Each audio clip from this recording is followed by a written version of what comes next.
Sur le bassin méditerranéen, il y a 20% de réchauffement plus vite que la moyenne.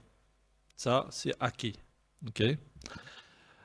La région MENA concentre 6% de la population pour 1,4% des ressources hydriques. Chaque citoyen sur la région MENA, il vit avec 500 mètres cubes d'eau à sa disposition, entre guillemets. Et l'agriculture, elle consomme plus de 80% des ressources hydriques. Donc, quand je dis ressources hydriques, c'est l'eau fraîche. C'est tout ce qu'on prend dans la nature. Donc, ça part pour l'agriculture. Mais je voudrais rajouter aussi que, selon des études, notamment de McKinsey, de la Banque mondiale, etc., d'ici 2030, 2030 c'est demain, hein, ok? Donc, d'ici 2030, 40% de la demande ne sera pas satisfaite par l'offre. Donc là, on a un vrai problème.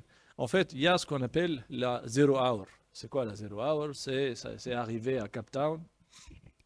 Il n'y avait plus d'eau pour donner à boire à la population. C'était la crise. Tout le monde paniquait. Comment est-ce qu'on va faire? Il y a eu du rationnement, etc., etc. Et ils se sont restructurés à Cape Town pour mieux gérer la ressource en eau. Et ça s'est répété dans plusieurs pays à travers le monde.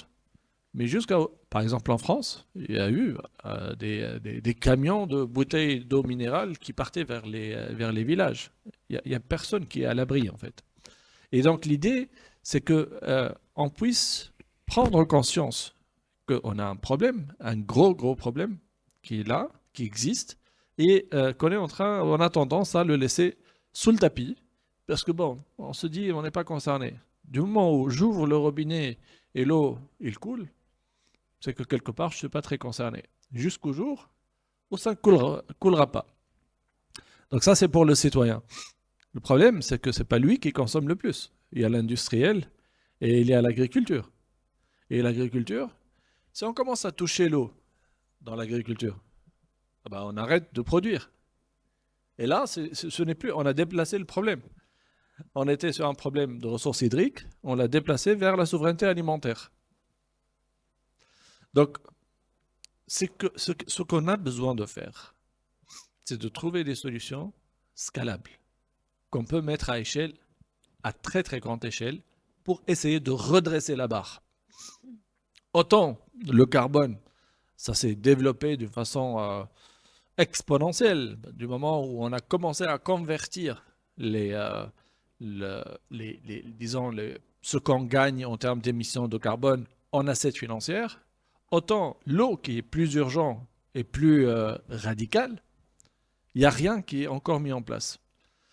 Autre chose, c'est le coût de l'eau et le prix de l'eau. Je vais vous donner un exemple concret. Hein. J'ai plein d'exemples. On a, donc rapidement, je vais présenter Cibex rapidement, mais parmi nos clients, on a quelqu'un qui irrigue un champ de maïs. Pour le champ de maïs, il paye 16 000 euros en énergie et 450 euros pour l'eau. Il est quasiment gratuit, l'eau. Quand j'en discute avec ces gens-là, qu'est-ce qu'ils me disent? Ils me disent que aujourd'hui, on a de l'eau en France. Je vais parler de la Tunisie après. Hein. On a de l'eau en France. Et si je sur-irrigue, j'ai, allez, 2 quintaux de plus. C'est génial. C'est bien. Mais après, quand tu sur-irrigues, et on a une agronome avec nous, tu es en train de faire du lessivage de ton sol et tu dois remettre des minéraux et des fertilisants dans ce sol-là, etc., etc. Donc réellement, ça ne coûte pas très cher. Mais le plus intéressant dans tout ça, c'est que ces agriculteurs-là, pour eux, c'est des entrepreneurs. Pour eux, c'est une équation comptable. J'investis pour réduire ma consommation en eau, je veux bien. Qu'est-ce que je vais gagner de l'autre côté? Tant que l'eau elle est gratuite, elle ne sera pas dans l'équation. Entre guillemets. Maintenant sur la rive sud de la Méditerranée, en Tunisie, au Maroc, etc., on a une surexploitation intensive des nappes phréatiques. Ça tire à tous les coups, hein, et le problème dans tout ça, c'est qu'on a du mal à trouver de la traçabilité. Autant le BRGM en France, il fait un travail magnifique sur le suivi des nappes phréatiques quand ça descend de 1,5 m ou 1 mètre ou un truc pareil. Eh ben, en tunisien, on dit sakr al-hanout, on ferme la boutique, quoi. On arrête tout.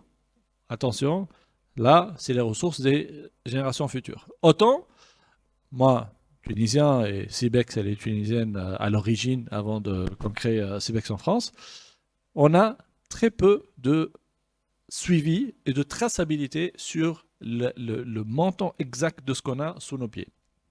Allez, pourquoi c'est intéressant et c'est important de comprendre qu'est-ce qu'on a comme ressources? Parce que la pluviométrie, on est très très loin du compte. Ça, on le sait. Et donc, produire en tirant uniquement les ressources qui sont à disposition sous nos pieds, c'est pas durable. C'est pas du tout durable. Donc, je vais commencer par les questions. On va essayer d'aller rapidement. Juste avant, donc je me présente. Comme j'ai dit, je suis Tahir Messiri, je suis le président de Cibex. Ah, je remercie Faisal qui vient de nous rejoindre et je vous laisse vous présenter rapidement en quelques mots.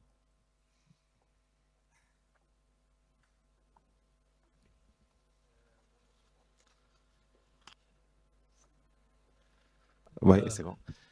Bonjour tout le monde. Désolé, j'avais confondu en fait les noms des salles. Donc, tout d'abord, merci beaucoup pour les organisateurs pour l'invitation et merci beaucoup pour l'animation de ce panel et les différents échanges qu'on a eu par rapport à ce sujet-là.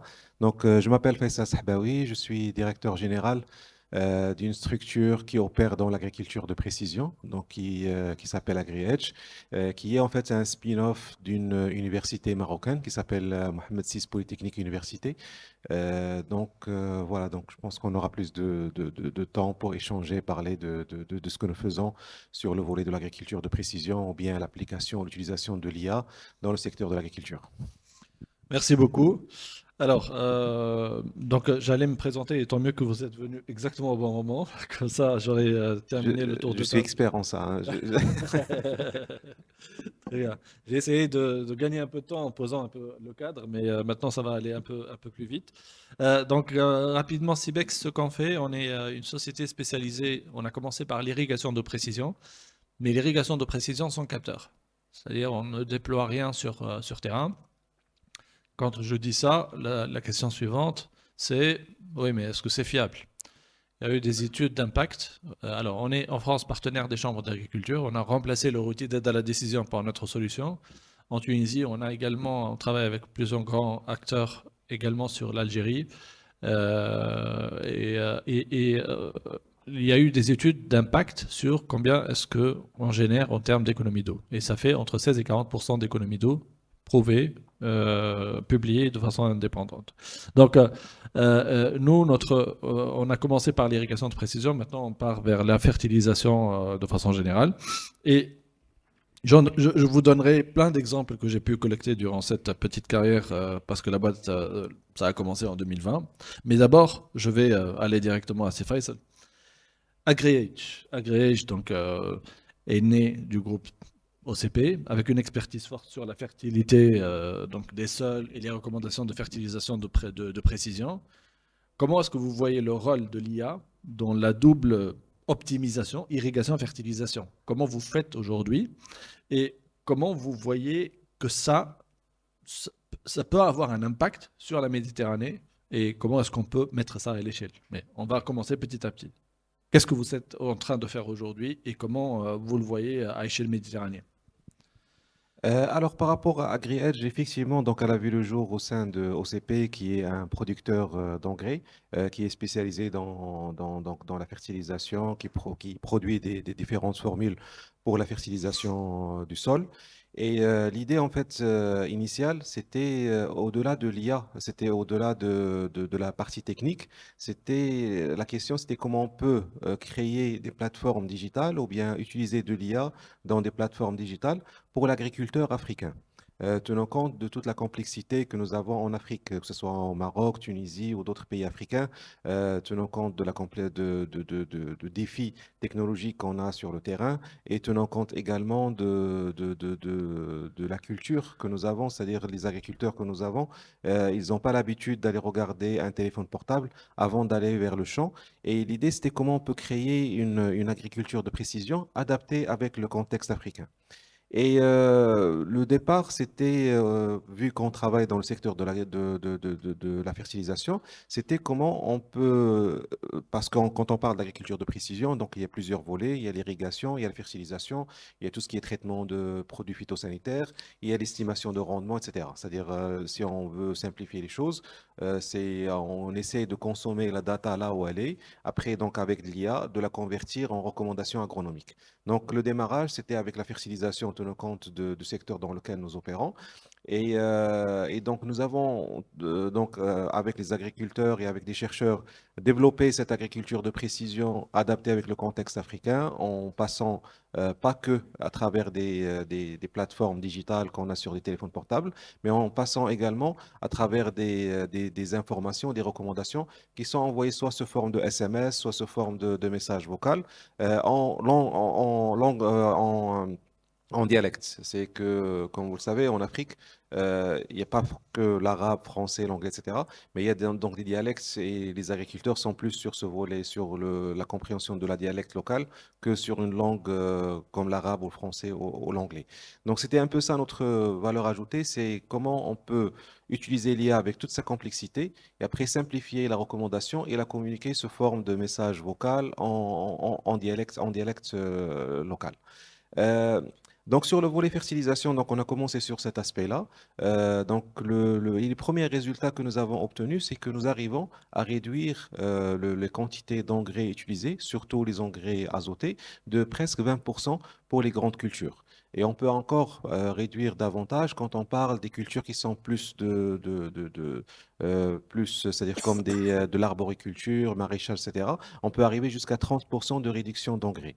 Et ce que nous avons constaté, que l'agriculteur, il ne fait pas une action à la fois. Il ne fait pas que la fertilisation. Si on n'est que sur la fertilisation, c'est intéressant, mais généralement, il est sur une approche écosystémique.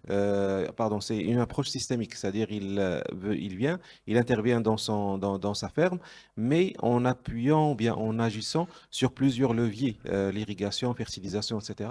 Et donc, on a converti ou bien on a fait une mise à jour de travail qu'on avait fait pour le ramener vers une plateforme qui soit systémique, qui en fait qui ramène l'ensemble des recommandations à la fois. Parce que si on prend le cas de l'arboriculture ou bien de maraîchage, c'est rarement qu'on trouvera un agriculteur qui parle de l'irrigation seule ou bien de la fertilisation seule. En général, on trouve de la fertigation. Donc, c'est la combinaison des deux. Et c'est là, en fait, ce qui nous a poussé à aller vers des plateformes AgriEdge, en fait, qui fait des recommandations en fertigation en combinant les deux aspects, et l'irrigation et la fertilisation. Aujourd'hui, nous, on s'appuie sur des capteurs, donc contrairement à ce que vous avez parlé donc sans capteur. Donc aujourd'hui, on s'appuie sur des capteurs pour récupérer la donnée. On s'appuie sur des images satellites pour récupérer la donnée. Après, donc des données météorologiques. Après, des données terrain sur les caractéristiques de la parcelle et de la ferme. Et après, donc tout cela, donc il est donc compilé dans des modèles d'intelligence artificielle pour avoir donc les recommandations aux agriculteurs en fonction de la culture qu'il a derrière. Donc voilà, donc c'est là où on mobilise l'intelligence artificielle.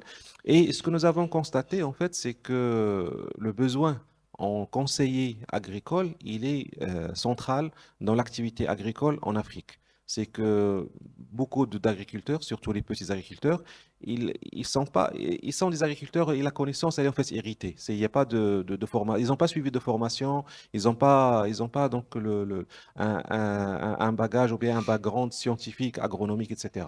Et il y a l'avantage de l'IA en Afrique, c'est que ça permet de donner le conseil agronomique sans que ça soit coûteux pour cette petite agriculteur. et sans que ce soit compliqué d'accès. C'est-à-dire qu'il n'a pas besoin de se déplacer pour aller chercher l'information. Le conseiller agronomique, il n'a pas besoin de se déplacer, surtout qu'en général, ils sont, sont loin de la zone où il y a donc les fermes. Donc, il y a donc ce déplacement qui est économisé. Donc, et ça permet donc de fournir cette information qui est centrale pour l'agriculteur, surtout le petit agriculteur, pour mieux produire. Et donc, la région méditerranéenne, donc, au-delà donc, la région méditerranéenne, en fait, on a un défi qui est commun, qui est en fait l'eau, qui est donc la rareté de l'eau. Et je parle du Maroc et je pense que la Tunisie, c'est aussi dans le même cas. C'est-à-dire, on parle de 7 années de sécheresse. Cette année de sécheresse, il n'y a pas d'eau et même certains agriculteurs, ils commencent à arracher des arbres ou bien de changer carrément la culture qu'ils ont au niveau de leur ferme pour s'adapter avec ce nouveau contexte où il y a donc moins d'eau qu'avant.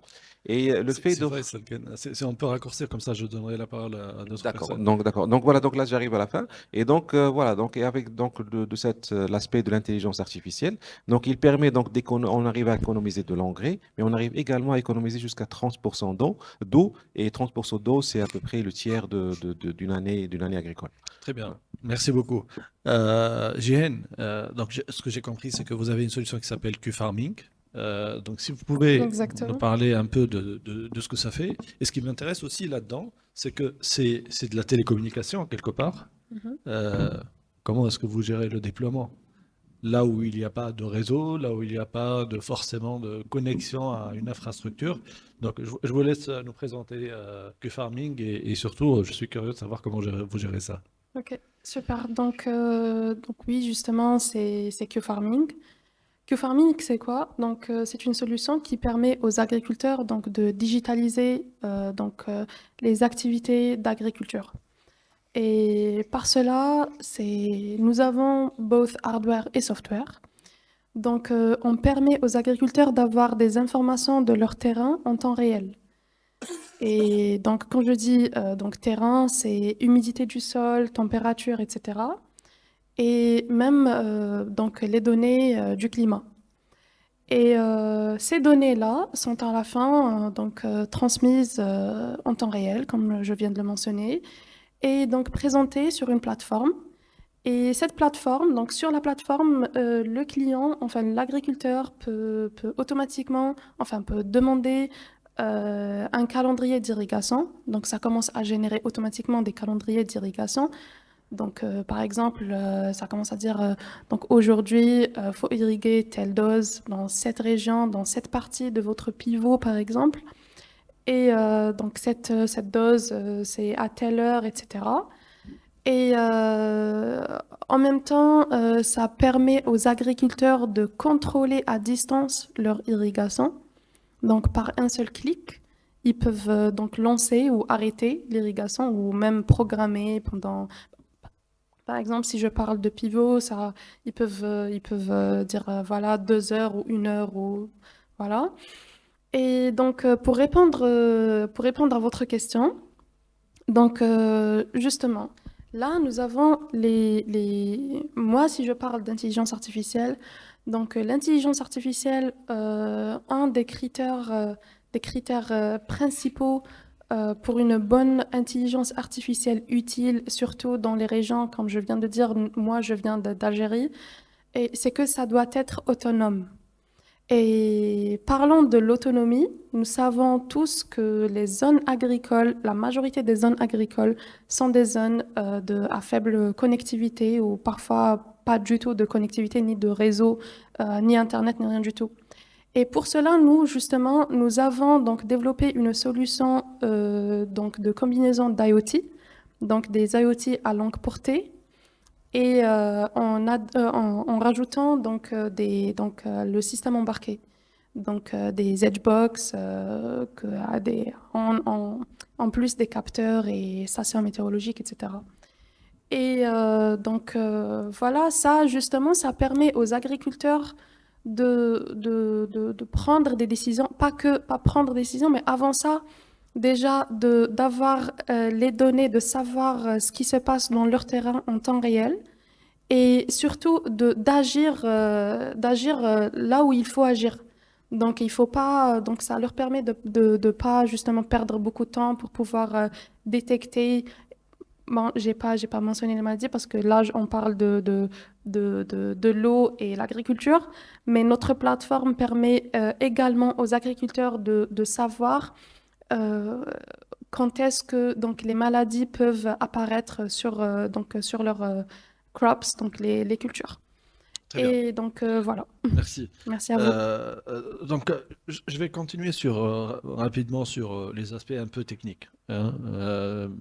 Est-ce qu'on ne parle pas encore d'hygiène?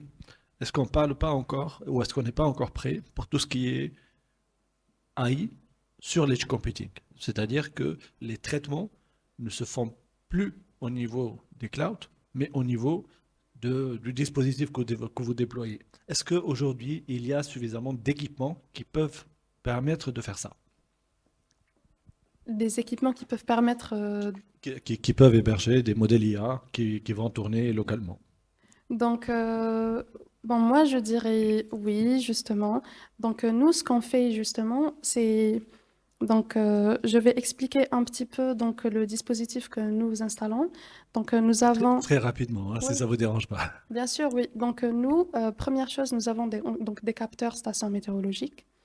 Capteurs stations météorologiques, donc ça permet déjà, premièrement, d'avoir les données. Donc, les données, là. Donc, le concept de notre plateforme, c'est premièrement, de leur présenter les informations. Et par la suite, ces données-là sont justement, donc en utilisant les Edgebox, donc sur Edge Computing toujours, en utilisant ces données et en plus en rajoutant plus de données avant de faire tout le déploiement, donc en rajoutant des informations, par exemple, si on parle de culture maraîchère ou arboriculture ou d'autres types de cultures, ça peut influencer sur. Ça change complètement donc, l'apparition des calendriers, par exemple, d'irrigation. Donc les algorithmes peuvent changer totalement. Et ça, c'est avant même d'arriver à une solution complètement intelligence artificielle. Donc ça permet à la plateforme entraîner l'intelligence artificielle à justement arriver à un point où la solution est complètement automatique. Donc c'est une ferme automatique. Ok. Donc voilà. Merci.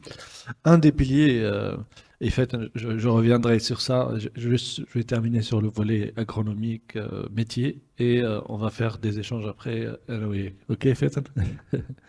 Alors, pour terminer sur le volet agronomique, chez Faisal, un des piliers, comme d'ailleurs ça a été merveilleusement cité aujourd'hui par Karim Gir, la data. Et quand on dit data, c'est fiabilité. Bah, quelque part, on sait que tout le monde parle d'IA. Il y a plein de subtilités dans l'IA. Qu'est-ce qu'elle sait faire, à quel degré de complexité, quel niveau, etc. Mais par contre, on parle très peu de la data. Et la data, c'est le pilier de tout ça, quelque part. Comment vous faites pour avoir des données fiables, vérifiées, suffisantes pour faire de l'entraînement? Euh, Rapidement, la question, c'est que c'est nous qui s'occupons en fait de collecter la donnée.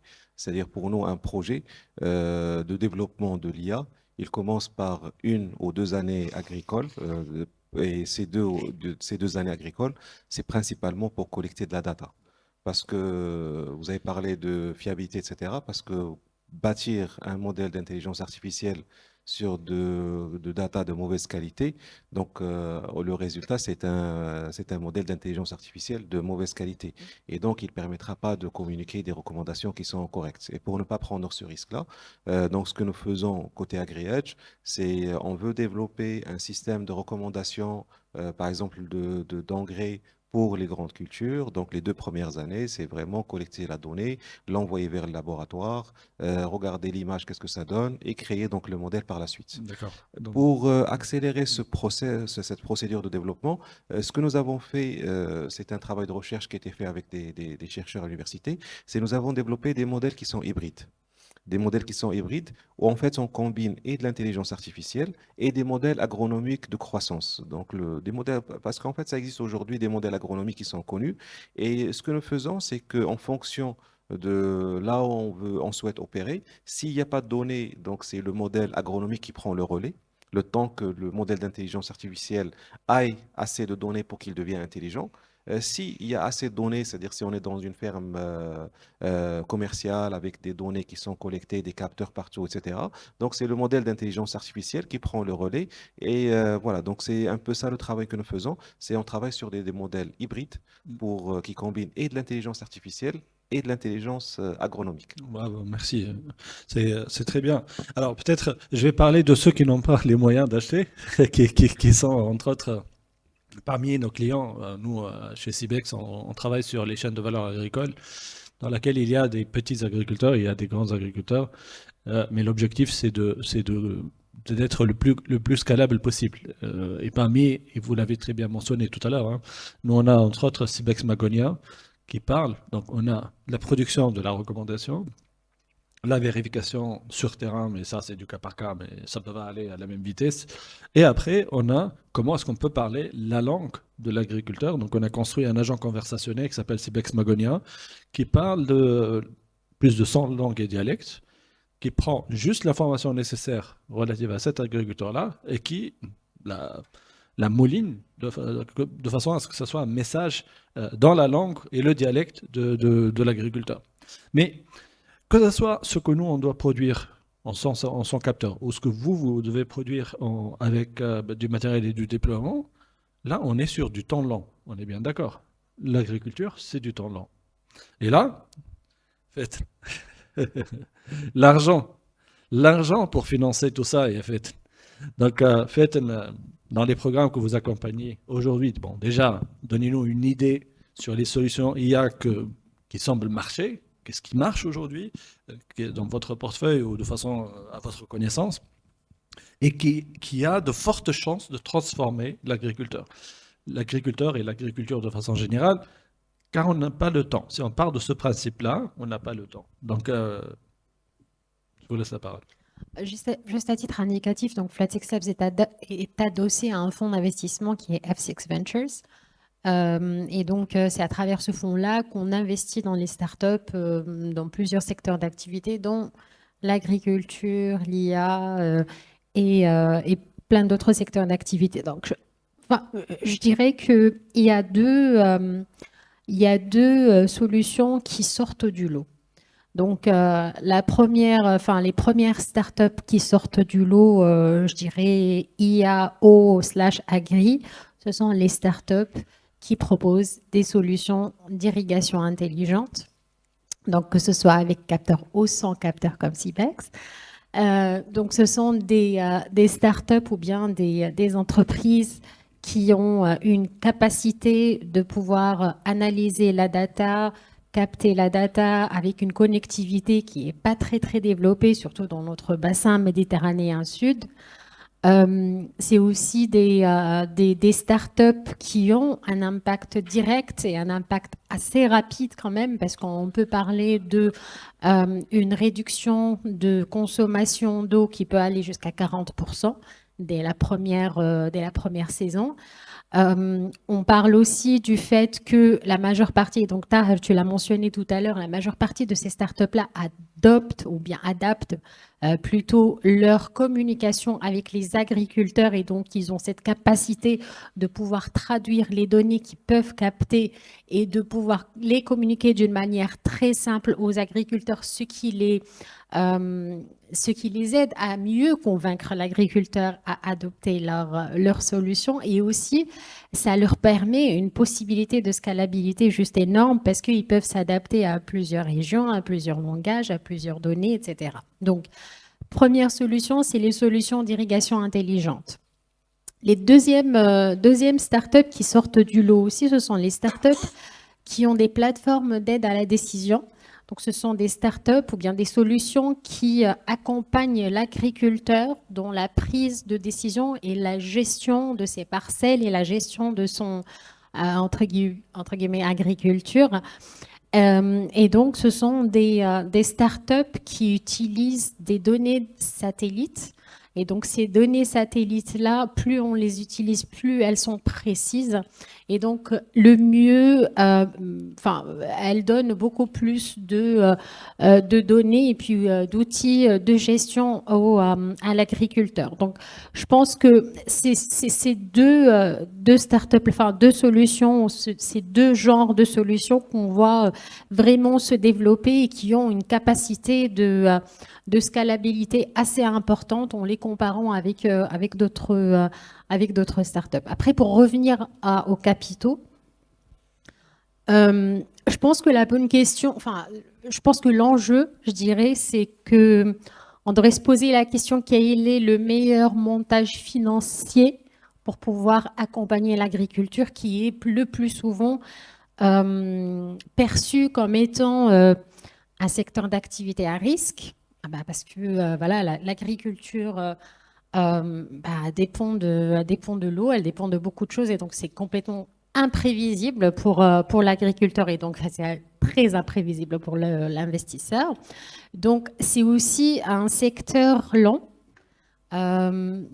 Si on compare la possibilité de développement entre une fintech et une agritech, l'agritech, elle a besoin de beaucoup plus de temps pour pouvoir se développer et puis aussi beaucoup plus de temps pour faire ses preuves.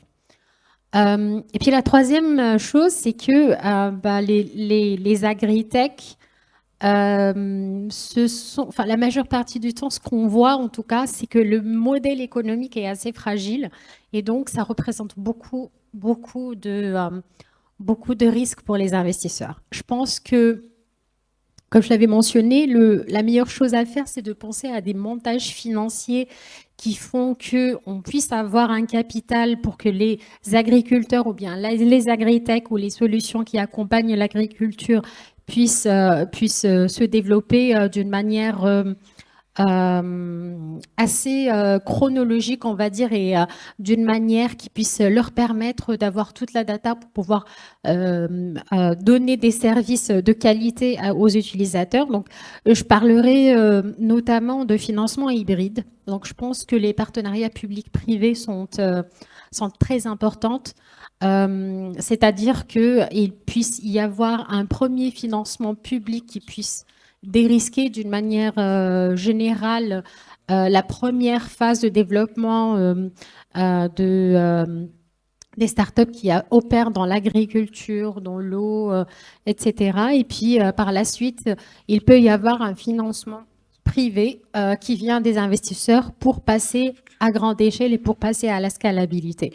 Donc, on a des montages qui ont réussi en Afrique, entre autres, par exemple, le fonds ABC Fund ou bien Agri3.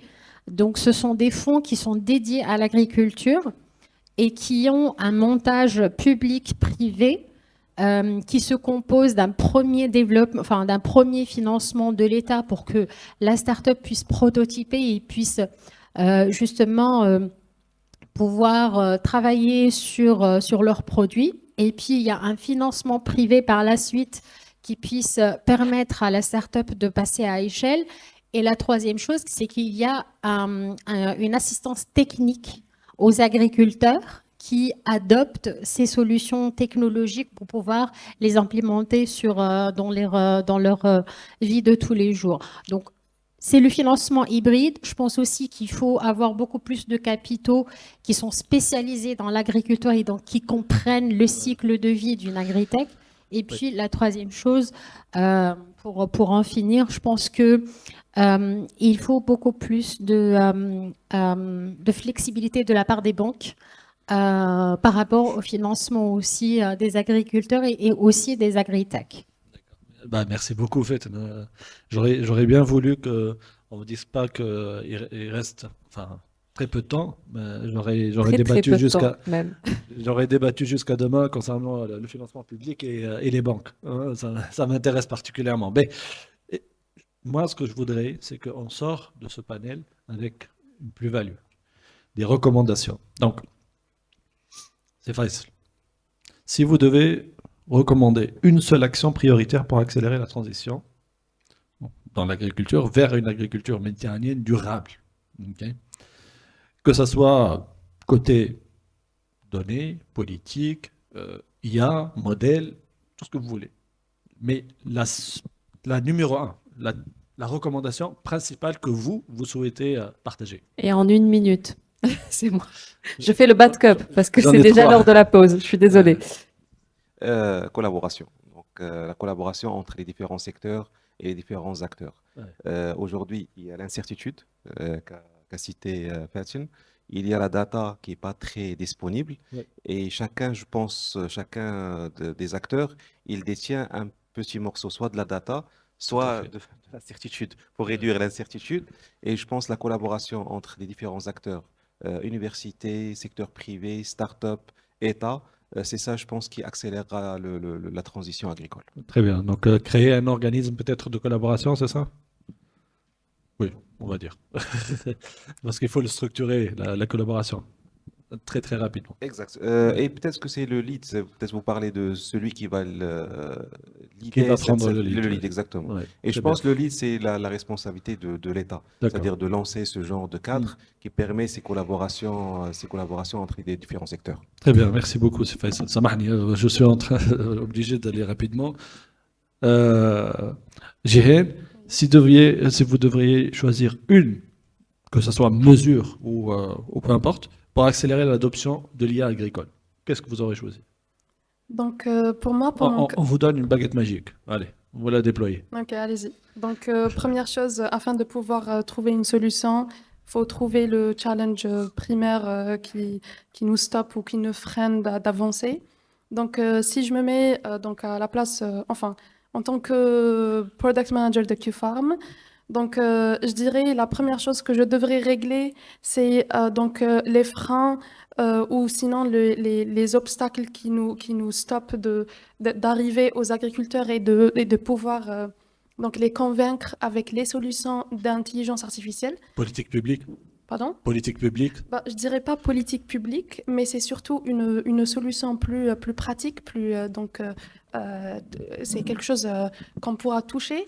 C'est plutôt donc de créer un réseau de fermes pilotes nationales, donc je D'accord. dirais nationales ou internationales. Ok. Là, surtout, ça doit être réparti sur différentes régions.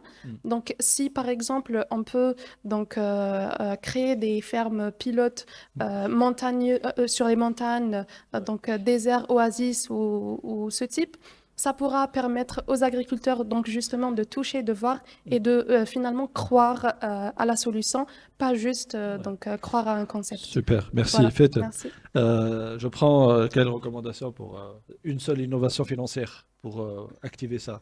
Le financement hybride? Je pense que c'est pas vraiment une innovation financière, ça existe déjà et c'est le financement hybride. Je pense que c'est le meilleur montage qui puisse exister pour accompagner les agris.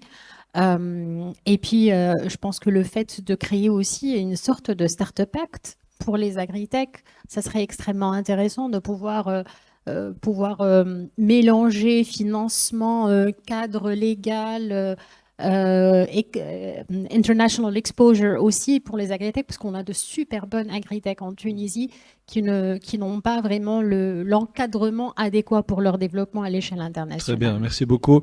Alors, Anne, ma recommandation, aujourd'hui, il faut mesurer. Il y a un dicton qui dit if there is no measurement, there is no improvement. Si on n'a pas de mesure, on n'a pas d'amélioration. Il faut qu'on puisse avoir une visibilité sur ce qui se passe aujourd'hui. Il faut mesurer et créer des métriques qu'il faut suivre. Voilà. Merci beaucoup à tous d'avoir pris le temps de rester ici et bon appétit à tous.